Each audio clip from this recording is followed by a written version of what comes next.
Meantime, New York lawmaker is claiming a 95-year-old Korean War veteran was kicked out of a nursing home to make way for migrants. Let's bring in Seattle Talk Radio host and author of What's Killing America, Jason Rantz, and Sentinel Action Fund president Jessica Anderson. Welcome to you both. I want to play some sound. This is New York Congresswoman Nicole Malliotakis talking about that 95-year-old vet kicked out of the nursing home. Watch. I was really upset to think that our tax dollars as citizens of New York were being utilized to house citizens of other countries while at the same time kicking out veterans, people who put their life on the line. And we have 10 examples, Jessica, of New York opting to house these migrants versus helping the people in their own city. The hypocrisy of this is just unexplainable, and it's completely indefensible by the Biden administration. I mean, what is it going to take for them to realize that the border must be secure? You have stories every single day coming out, children in barbed wires, fentanyl, the flag now being planted. What else is it going to take to get Kamala Harris down there? I hear Elon Musk is heading down. He is, yeah. I mean, if he cares enough, why can't our own president secure the border? What's it going to take, Trace? You think 95-year-olds being out of the nursing home, they give them a couple of months, Jason, because here come the migrants, so we got to make room, so we're going to buy the building? Your thoughts? It's disgusting, but it's emblematic of the failures from this administration. They simply do not care about us saps, the ones who pay our taxes, the ones who play by the rules, the ones who try to keep some sort of law and order in place, only to then be upended by tens of thousands of people coming into this country illegally, displacing American citizens. I think the Congresswoman said it so perfectly. We are displacing someone who fought for our rights, someone who sacrificed a lot for the betterment of this country, only to have the Biden administration come forward and say, yeah, we don't really care about what you did as a veteran. It's sickening.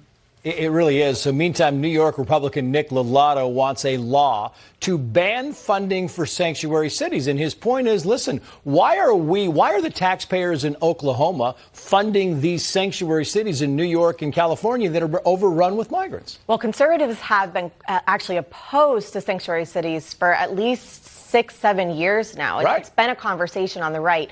And just now are we starting to see these New York politicians actually get into the fray when the numbers come out, the hotels, the $1 billion worth of additional taxes to the citizens of New York. So, yes, we should not have sanctuary cities. Yes, we should secure the border, protect the homeland, actually ensure there's law and order at our southern border. And we shouldn't be funding sanctuary cities. I mean, listen, if you want to do this, then you do it. But I don't want to pay for it.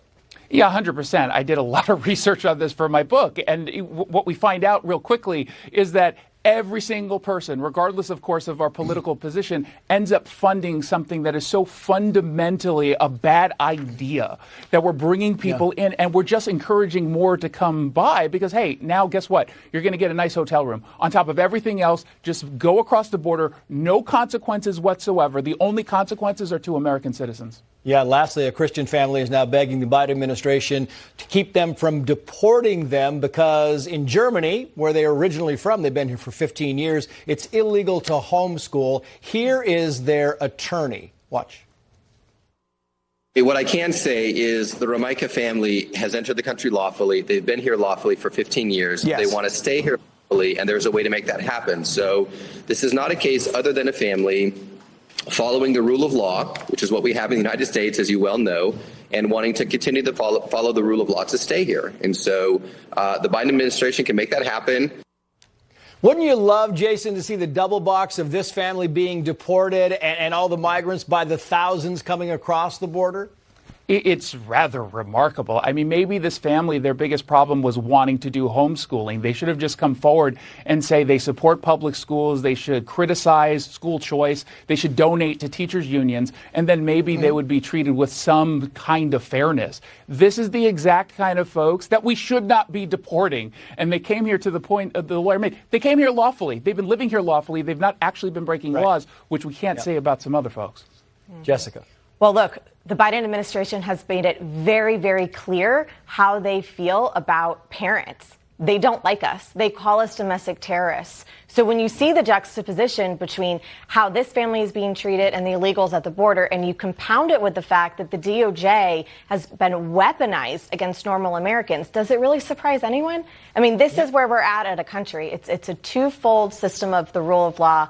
And honestly, hopefully the debate uncovers all of this and we can turn this country around. Jessica, Jason, thank you both. Coming up a